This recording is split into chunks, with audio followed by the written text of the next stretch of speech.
present you our solution, what we do, but I'll talk a little bit about how we see the crypto market future and how we fit into it. I guess that's the main purpose of the presentation. So feel free to ask questions at the end or during the presentations. You are very welcome to ask anything, and I'll do my best to answer. Okay, let me just get this here. Does it work? Hopefully.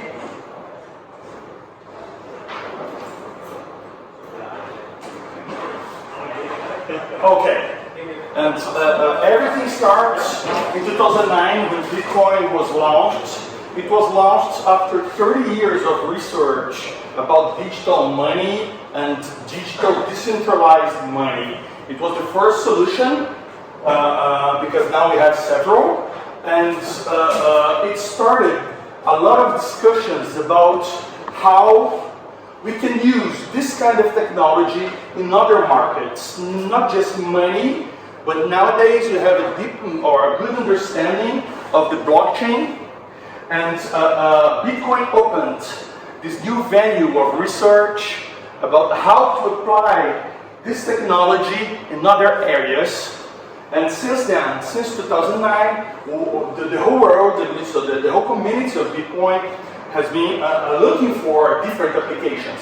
So after that, we created the community, right? Created Ethereum and many other platforms. And among all all attempts, there's one specifically that really interests us. That's the tokenization. The ability to create a digital and decentralized token that can be sold and bought worldwide, and which represents a real-world asset. So you can tokenize a building, you can tokenize a car. There are several different assets that we can tokenize, and we can even tokenize money. And this tokenization has started in the Ethereum network. And that's, I think that we believe that is going to change the way we invest, the way we have our own assets, our private assets. And nowadays we live in a completely connected world. I believe that everyone here has a WhatsApp installed in your cell phones. No, not one. Okay, sorry. But most of you. The network effect is really huge, but it wasn't true 10 years ago. WhatsApp was created only 10 years ago, and we take it for granted. We use it every day, and we cannot remember how it was before, how we did the things before WhatsApp. Because more than a technology, it changed the way we live. It changed the way we interact. And I believe that that's exactly what's going to happen in the next 10 or 20 years. We all have crypto assets, we all have tokens in our smartphones, in our wallets, in our pockets. I believe that nowadays the technology is really complex. It's not user-friendly most of the time, but things will improve, and you have it. We'll take it for granted, just as we have WhatsApp. We'll be so used to the technology that we will not remember that it was a revolution. We'll just use it on a daily basis. And that's where we fit. And all this change is completely unexpected. How we're going to live is completely unexpected. We didn't know before WhatsApp, and then it changed, and now we are doing a lot of business. There are hospitals using WhatsApp in their daily operations. And the same, I believe, that's going to happen with blockchain. This tokenization of assets is going to affect all markets, and it's completely unpredictable how it's going to be. How we're going to do transportation, finance, entertainment, technology, everything will change. I don't know how, but it will. And we are going to change it. That's how it works. The people is going to choose how they're going to use the technology. Blockchain is the tool. The tokenization is the tool for the change. this revolution has already started. Ethereum has launched, and using smart contracts, you can create your own tokens, you can tokenize things, you can do even more things in Ethereum. More than 190,000 tokens have been created. And what is interesting is that only 1,000 are still alive, which means the community is looking for the killer app. The community is looking for a way to revolutionize other business, to affect other markets. And this exploration, the search, it requires a lot of trial and error attempts until we find the killer app, we find things that really work. It's hard. Changing the way we usually do things is a really hard task, and Ethereum has been contributing a lot with it. So this search has already started, and the whole community is doing it together. Everyone in each specific area. Today in the Crypto Valley conference, we could see a lot of different dApps, a lot of different ideas, a lot of different trials to revolutionize a market, to change a market. And all of it started in 2015, when The Economist brought Bitcoin to the business world. With the trust machine, The Economist introduced the blockchain and Bitcoin to the companies and to the government. And since then, we've been doing it, and the companies accepted it. Amazon now offer blockchain solutions. Microsoft, Google, PayPal is using it, Visa, Walmart. Most of the companies that we already know, they know that things are going to change. They don't want to lose their positions, and they are there, doing their best. And Forbes has been talking a lot about the thing. I'm just trying to show you a little bit how Bitcoin has been brought as a new platform, a thing that really is going to change things. We don't know exactly how. We're at the very beginning of the things, but they all agree that change will be made.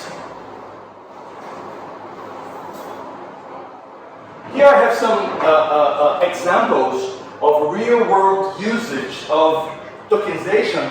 The World Bank, in fact, Australia has issued bonds in a partnership with Microsoft and the World Bank. It was the first bond issuance in blockchain platforms. They have a private network where they're running it, and they're trying to understand how and if bonds can be issued in a safe way for the public by government. In Latin America, BTG Pactual, which is the largest fund there, the largest fund in Latin America, they've created tokens, they tokenized buildings. In fact, they created a fund. It's a fund that is going to invest in a building, and they are offering their tokens here in Europe. And so what's really interesting here is that what they are trying to change is the way the people or Europeans invest their money. If one of you would like to invest in Brazilian real estate, you don't have to do the whole common bureaucracy. We all know the bureaucracy. There are a lot of fees to be paid. You can just buy their token. It's it's a completely different way to do things, and a cheaper one. We have TrueST. I don't know whether you know TrueST. TrueST and Tether, both of them, they have tokenized currency. So it's a token that's one by one with dollar. So if you have a Tether or TrueST, it's the same as having a dollar without having the dollar itself. There are several different types of stable coins, and it's interesting because you can protect yourself. If for instance, our own money in Hathor, it's invested in TrueST. So instead of having dollars and a bank account, we can just have dollars without having the dollars. So they're changing in a way how a small community, their community, we are saving or protecting our assets.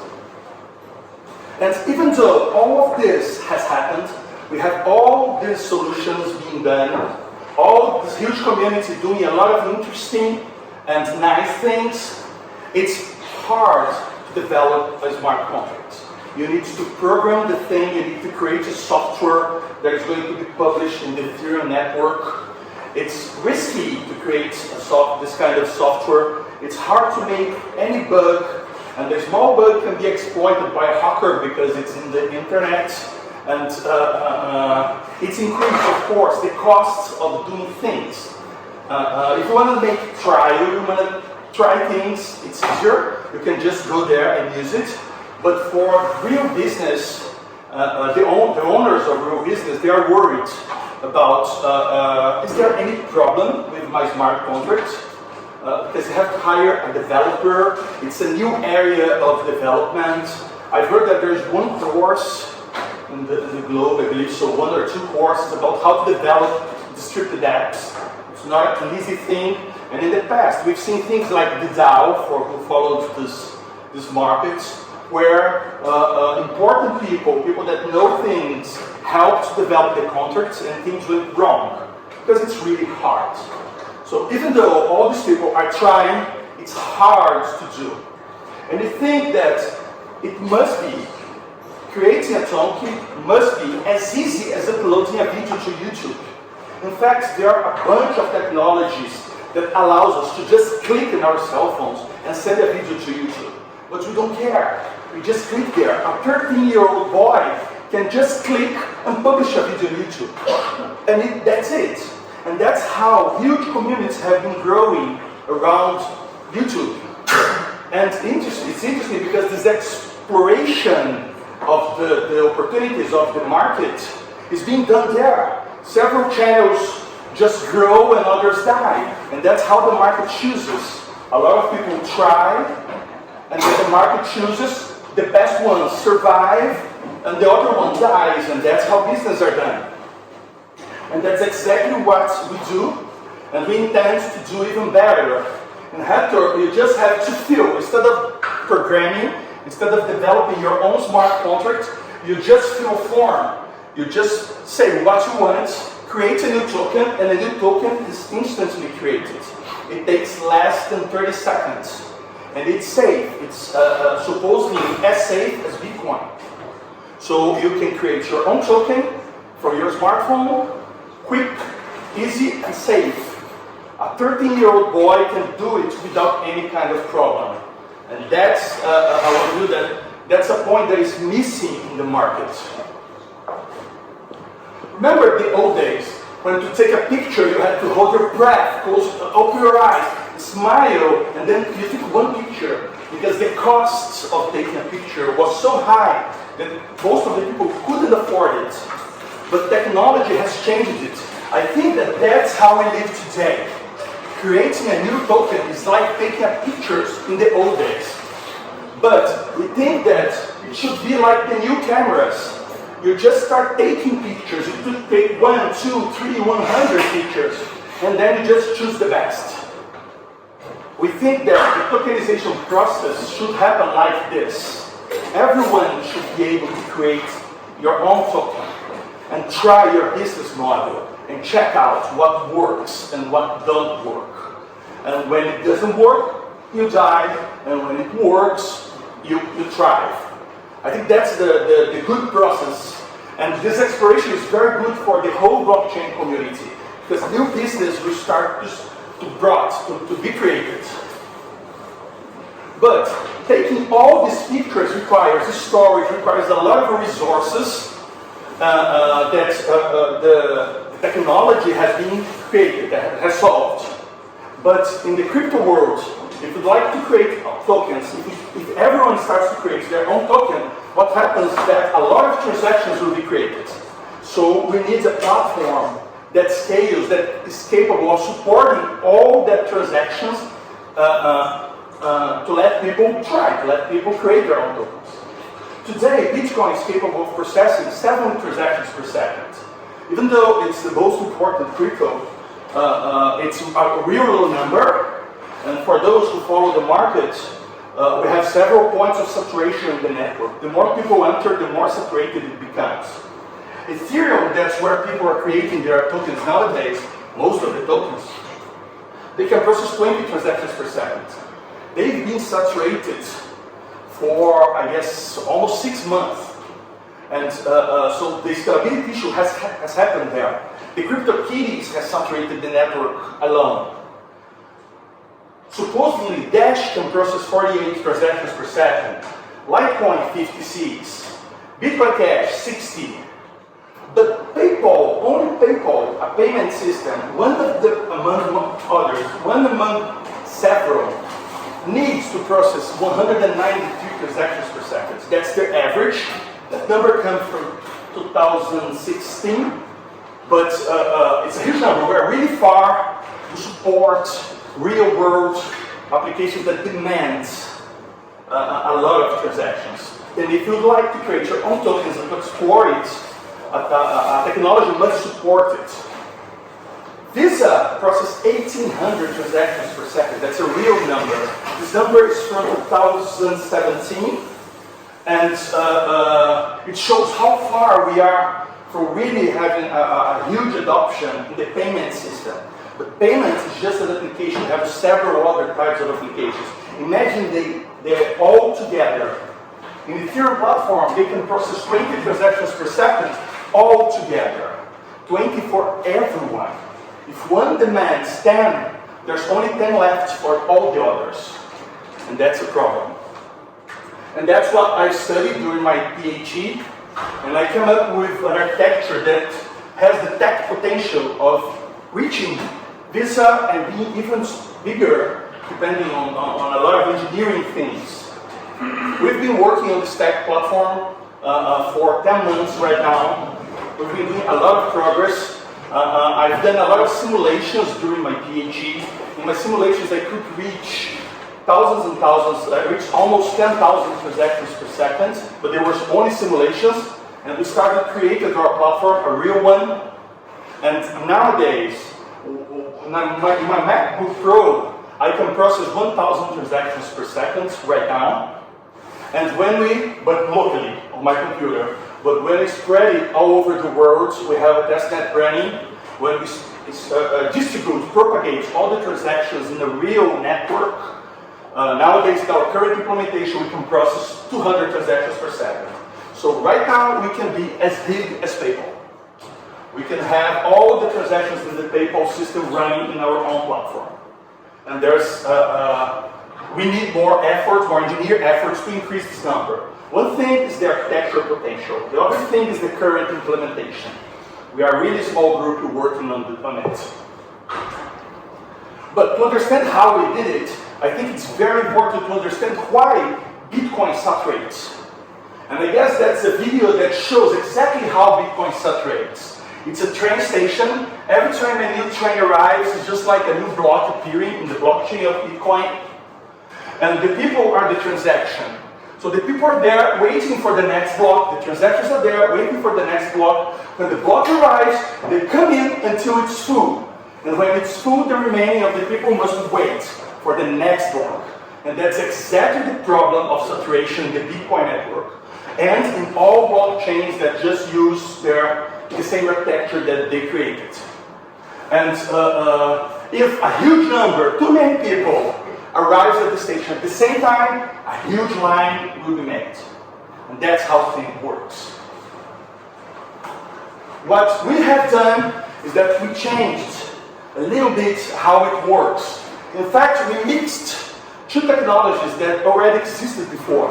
The blockchain, which is a revolution that Bitcoin has created for us, has been presented by Bitcoin, and another one, which some of you know as Tango and others as DAG. It was created in Argentina by a professor there, and it's a different way to arrange the transactions. So what we have done is that we removed the transactions from the block. The transactions are not inside the block anymore, because that's the problem in the Bitcoin network. The transactions are the circles here, they are out of the blocks.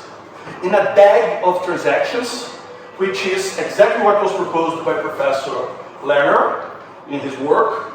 But differently from there, there's a blockchain. The orange ones are a blockchain inside the bag, confirming those transactions. So every time a new block is found in Hathor, it confirms some transactions. And when this block confirms these transactions, it automatically confirms all transactions behind it. So it doesn't matter whether there is no transactions between two blocks, 1, 2, 10, 100, 1,000, 10,000. This architecture supports as many transactions that the network needs between two blocks. It's just like a river flowing, and after some points in time, some blocks appear to make like a checkpoint in the river. So that's the difference in the architecture. I can go deep if you want to discuss this kind of thing. I can go after, but briefly, that's how we've reached scalability. So just a review of what we've been doing. It's a novel distributed architecture. It's a new one. It's different from the others. And we're doing it from scratch. We're not forking anybody else's code, as many platforms have been doing. We're creating our own, because it's very different from theirs. It's very different from the others. We can charge no fees. The transactions are for free. It doesn't matter how many transactions we have, and we can process them very fast. Because when they come, they just are included in the DAG, and they are accepted by the network. The next block confirms it, and that's it. It's very fast. The transaction is seen almost instantly in your cell phone. It's highly scalable. Of course, there are more engineering effort needed here, but it's an engineering thing. It's different from the architecture for the theoretical module. There's no central node or master node. For who follows the markets again, some technologies that need to scale, they've created central coordinators to let things scale, or master nodes to let a select group choose what's right, what consensus must be agreed on. And we don't have to use anything like that. So we are as distributed as Bitcoin. We have miners. We have used proof of work in this platform for the blocks. So the blocks are mined. And every time a new block is created, new tokens are issued. And these are the rewards for the miners. So we charge no fees, because we pay the miners with new tokens. And as we intend to let you create your own token very easily, we are delivering several libraries that you can use to include a wallet inside your app. So even though we have our own app, you can easily create your token, put a wallet inside your app, and let your customer use your token without knowing about it. Downloading your app, you take care of your customer, we don't. But if you want to try, you can use our wallets to try things, because our wallet is a multi-token wallet. It can handle many tokens at the same time.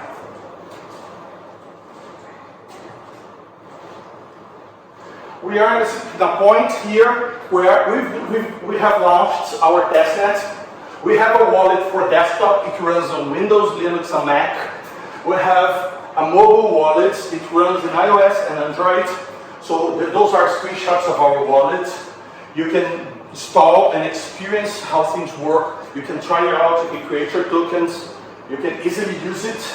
And we are preparing to launch our mainnet. We have a set of features that we'd like to have in our mainnet. They are all done, and we are ready to launch it. We're just discussing about market things about this launch, but we are almost doing it. Our current testnet is named Bravo. That's the second version of our testnet. It was launched 5 days ago.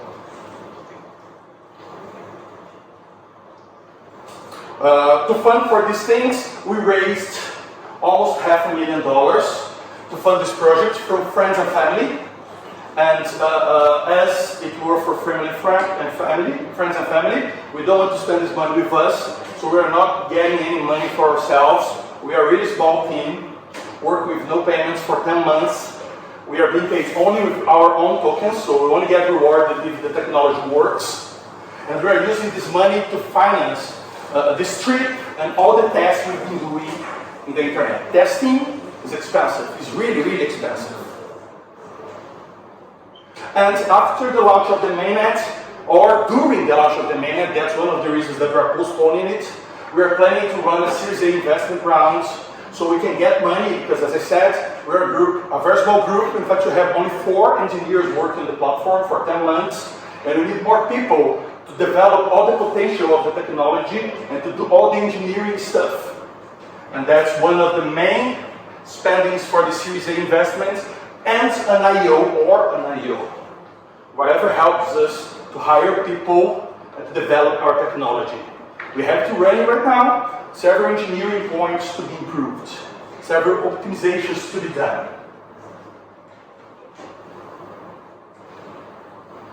Just a quick roadmap of how things went. I knew about Bitcoin in 2011 because of my PhD advisor. He was an early adopter of Bitcoin. He was giving classes in Brazil about Bitcoin in 2010. So their students should be very happy with his classes at that time. And I knew about Bitcoin and we created a Bitcoin research group there that basically were from his students. I was in my master's at the period. Then after I entered in the PhD, and in the PhD I started studying after 2018 how to scale Bitcoin blockchains. Because before the 2018 bubble, nobody talked about scaling Bitcoin because there was no need for it. But after that, everything saturated, and it was a hot topic everywhere in every conference. I was here last year in the Crypto Valley conference, and everyone was complaining about the saturation of the networks. So 3 months later, we started developing Hathor, the real code, the code that we're running right now. That's when Hathor was born. And then, on April of this year, we launched our testnet and we run our seed investment so we can come here and talk to you and show you what we've been doing. That's the main use for this money, for the seed money. We're planning to launch our mainnet in 2 months, in August. We're still working on the announcement, the official announcement, as it's going to be mined. We want to do a fair launch. So we want to understand how long we need people know about it before, so they can prepare to mine at the launch. After that, we're going to run another series of investments so we can grow our team, our tech team mainly, and our business team as well. Now we can help a lot of people to create their own tokens, to do integrations with their exchanges, with their own apps. So there's a lot of things to be done now. And we want to include full support for nano contracts. The nano contract is a word that we came up. It means a really small smart contract.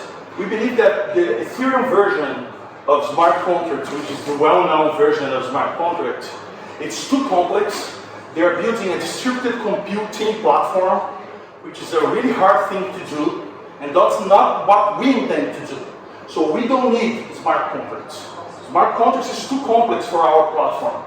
We want to do nano contracts, which are specialized type of contracts, which you, the users, you just need to configure, to fill a form, to configure how you want it to run. You don't need to program anything. You don't need to develop a software. You just set it. You create the smart contract, in our case, a nano contract. A nano contract can have oracles, which brings information from the real world. So you can do betting. You can, in a single transaction, you can mix several tokens, so you can easily do atomic swaps inside the platform. There are several things that we can do with nano contracts. Our current implementation supports atomic swaps, supports some kinds of betting, supports multi-token, supports time lock, supports creating derivatives in the network because of oracles, get information from oracles. But there's a huge set of things that we think that we can do here.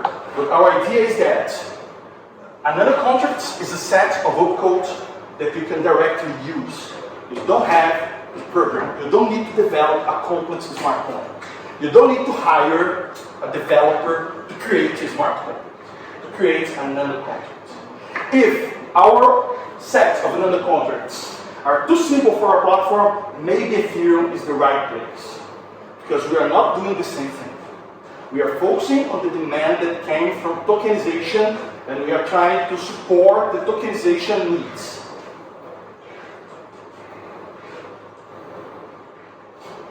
Of course, we have a lot of competitors. The market is hot. People talked about blockchain in Davos this year. It was a hot topic there. Everyone's talking about blockchain, about other platforms, about how to tokenize things. There were a full presentation about tokenization in the Crypto Valley conference. So we have a lot of competitors. They're all there. We know them, and I can compare if you want. But my message to you, because we are really small, and some of them are really big, compared to us, of course, we're small. And the whole point here is that I believe that user experience and user interface and making a complex thing simpler works. And I guess that the biggest example of it that we all know is the BlackBerry. In the beginning of the 2000s here, if you go there, if you talk of any businessman, and you say that BlackBerry would fail, he would laugh out loud. BlackBerry was the most important cell phone at that time. Everyone had the BlackBerry in their pockets. But a simpler solution came, the community could use it easier, and BlackBerry just failed. So that's one thing that we are going to do. We are trying to get something that's very complex and very risky to be done today and make it simpler, make it safe. It's not going to support all the operations that you can do in Ethereum or in a regular smart contract. It's going to be simpler, to let everyone use it, even a 13-year-old boy. And that's what we do. So if you'd like to participate, you are all welcome. We have space for engineering. We have space for, in fact, right now we don't have the money. We can pay with tokens, and that's what we've been doing. That's how we're paying ourselves. But if everything goes well, we're going to run our investment round. But we'd like to invite the community to help us to improve it, to improve the ideas, to discuss the ideas. You can use your part-time, you can share your ideas, you can share your knowledge. You can try to create a new token and use it in your specific business case and talk to us. We're going to help you. It will be a pleasure to help all of you to use and to discuss what we're doing. So we need help with translation. Most of our material is in English. In Asia, it's important to have it in different languages. We need to work with our white paper. We are a really small team, and you need to check, to decide where we're going to put our efforts. So some part of the documentation is not very well written. We still have a lot of things to do, but we were, in the previous 10 months, we've been focusing exclusively and bringing something that works to present to you. So to run a testnet, to have the mining tools, because we have it running, you can easily run your own miners if you want. You can mine in CPU, GPU, and ASIC. And to create all these wallets and to let you experience the thing. But that's what we do. Thank you. That's it.